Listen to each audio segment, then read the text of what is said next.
Hola, estamos conversando con el doctor José María Aznar, que es presidente y fundador del Instituto Atlántico de Gobierno, es expresidente del gobierno español y doctor honoris causa de la Universidad Francisco Marroquín.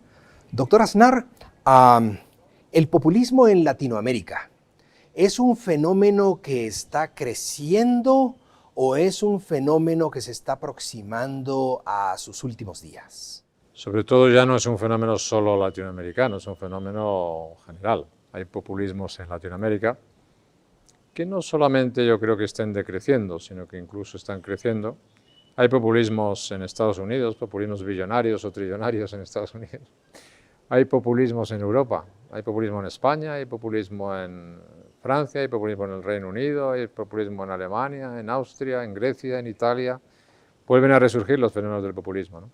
Y en algunos casos las mezclas de los populismos y los nacionalismos, pues en el caso europeo, pues reviven viejos fantasmas de conflictividad en Europa que pensábamos que se habían erradicado, pero que estamos viendo que siguen siendo un peligro evidente para la estabilidad y para la prosperidad y para la pacífica convivencia de los europeos. En algún lugar leí que populismo, decir populismo es suavizar socialismo. ¿Por qué hacemos eso? ¿Por qué hace la gente eso? Esencialmente en lo que significan la expresión de esas posiciones, especialmente en algunos países latinoamericanos, es así, ¿no? Piénsese, por ejemplo, el caso del populismo más conocido, digamos, en Latinoamérica, como es el Venezuela, pues es una expresión de una dictadura de carácter socialista, ¿no? O en el caso de Cuba, pues es una dictadura de carácter comunista, ¿no? Llamemos las cosas con su nombre, ¿no? En otros sitios hay populismos a la izquierda, hay populismos también a la derecha, hay populismos, como he dicho, billonarios, pero en muchos casos, hablando de Latinoamérica, pues evidentemente la asimilación del populismo con el socialismo es una asimilación perfectamente hecha. Utilizó la palabra erradicar. ¿Es posible erradicar ideas como las ideas socialistas u otras ideas colectivistas? Erradicar en el sentido de decir que no sean las ideas dominantes. Y naturalmente para eso no solamente hace falta hacer una actividad intelectual importante, sino yo sigo pensando que las batallas de las ideas son las batallas más importantes, que las batallas culturales son las más importantes, que al final las ideas son las que mueven las cosas y las que mueven las personas, las que mueven las cosas, las que mueven la historia, las que mueven las personas. Y por tanto el dejar campos libres a experimentos ideológicos, por otra parte ya fracasados en la historia, me parece un error. Hoy, por ejemplo, estamos viviendo cosas muy complicadas en el mundo, ¿no? Pero estamos viviendo también acontecimientos muy relevantes. Por ejemplo, es la expansión de las fórmulas más liberales de gobierno, de la globalización, del libre comercio, de la apertura, de la libre empresa, lo que ha logrado pues que en gran medida que la pobreza se haya reducido en el mundo hasta niveles nunca vistos en la historia. Y eso es un gran acervo que el mundo abierto, el mundo liberal, el mundo, digamos, de la libertad, tiene que poner encima de la mesa, porque es uno de sus grandes triunfos. ¿Dónde se pelea la batalla de las ideas y la batalla cultural? En todas partes.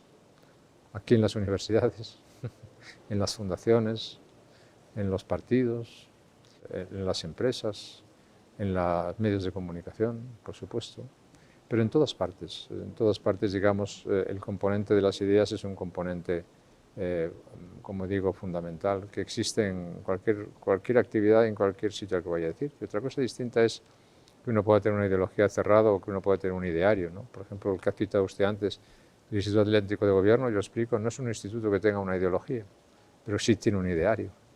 Defiende unos principios muy claros que le inspiran su vida, que explican su creación y que expresan lo que a nosotros nos gustaría que prevaleciese, digamos, como pensamiento mayoritario. Hace un momento aludió a la libertad económica y de paso al desarrollo en el espíritu de que es primero el huevo o la gallina. ¿Qué es primero, la libertad económica o el desarrollo? Hay personas que creen que... La libertad siempre primero. La libertad siempre es lo primero. La libertad es el fundamento de la democracia, la libertad es el fundamento del Estado de Derecho, la libertad es el fundamento de las economías prósperas. La libertad es el fundamento y lo que da sentido, en mi opinión, a la vida de las personas, pero lo que da sentido también a la articulación política en nuestras sociedades, ¿no? Por tanto, la libertad siempre es primero.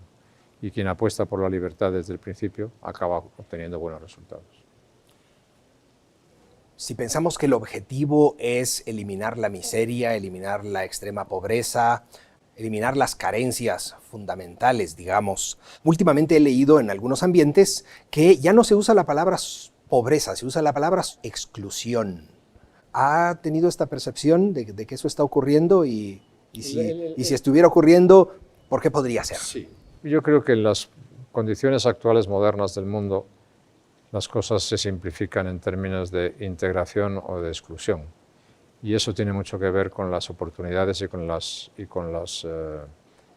instituciones educativas. Yo creo que las instituciones educativas se vuelven en este momento más importantes que nunca, porque tienen que producir unos fenómenos de educación que produzcan oportunidades y que eviten exclusiones, que eviten marginación social.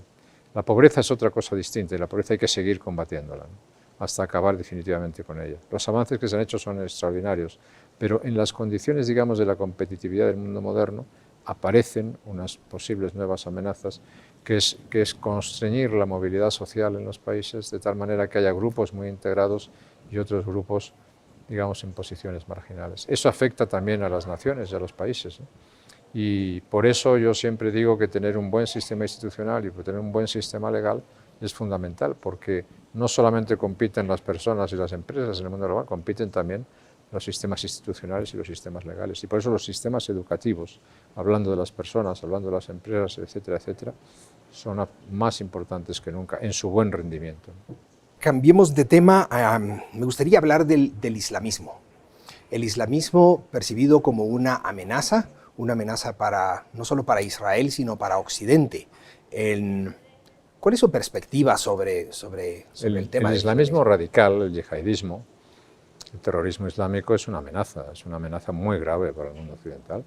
Creo que la amenaza más grave, la que representa el llamado ISIS, es una amenaza extraordinariamente seria, ya lo ha sido, con unas consecuencias muy graves que han provocado cambios de gran importancia estratégicamente en el mundo. Pero tenemos que tener, evidentemente, prestar muchísima atención a esos fenómenos en un momento en el que el Oriente Medio vive unas tendencias alarmantes desde el punto de vista de cierta tendencia caótica de desaparición de estados, de guerras civiles, de aparición de estados, supuestos territorios gobernados por terroristas, de influencias nuevas de países que aspiran a cambiar estratégicamente las condiciones del mundo por su capacidad nuclear. Es decir, existe un cúmulo de factores en los cuales tenemos que concentrarnos mucho para evitar malas mayores. Voy a suponer que el islamismo terrorista, extremista, no ocurre al margen de la batalla de las ideas. ¿Cuáles son las ideas que han hecho posible este avance? Yo creo que en el mundo islámico, en el mundo musulmán, hay varias guerras, varios combates, ¿no?, tradicionales. Histórica esa la que existe entre suníes y chiitas. El fracaso del nacionalismo socialista árabe es lo que en gran medida ha propulsado el radicalismo fundamentalista, es decir, el fundamentalismo islámico nace en gran medida como respuesta al fracaso del socialismo nacionalista árabe, pero todavía existe una confrontación entre fundamentalistas y nacionalistas, y existe una confrontación entre terroristas y el mundo civilizado, ¿no? Y esa confrontación pues es la que tenemos que ganar. Eso también en el terreno de las ideas hay que defenderlo de una manera muy clara, porque no todas las ideas no tienen que ser impuestas, pero tampoco son intercambiables los sistemas de valores, ni los sistemas morales, ni los sistemas políticos. La igualdad entre el hombre y la mujer es la igualdad entre el hombre y la mujer, no la desigualdad. Entonces es superior la igualdad a la desigualdad. Doctor Aznar, usted ha sido político y además ha sido político en el poder, pero algunos liberales piensan que eso de meterse en política es algo indigno. ¿Tiene usted algún consejo para los jóvenes que quieren participar en política? les digo que el mundo necesita vocaciones políticas, buenas, serias, fuertes. Todos nuestros países las necesitan, ¿no? Uno de los fenómenos que estamos viviendo es que las vocaciones políticas declinan. Y eso no es bueno, porque los países necesitan dirigentes, necesitan buenos líderes, necesitan buenos gobiernos. Y yo les invito a los jóvenes liberales a que participen activamente en política y que demuestren que sus actitudes, sus ideas, sus comportamientos, sus políticas, pues son superiores a otras distintas, que lo son. Y eso la experiencia nos lo enseña, y por lo tanto les animo a que la continúen. Gracias, doctor Aznar, por compartir estas ideas con nosotros, y a ustedes también. Muchas gracias.